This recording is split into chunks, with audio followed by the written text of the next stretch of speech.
Hello guys and welcome to our channel. Today I will show you how you can change the volume button functions in the camera in Samsung Galaxy A73 5G.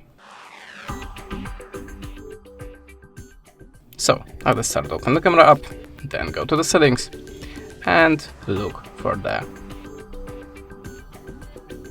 shooting methods. Now just tap on it, choose the first option and select the desired one. I will choose the zoom.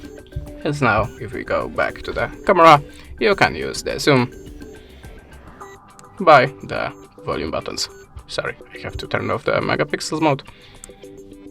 And now you can zoom in and zoom out by volume buttons. And that's it. Thanks for the watching, leave us a subscribe or a comment, and goodbye.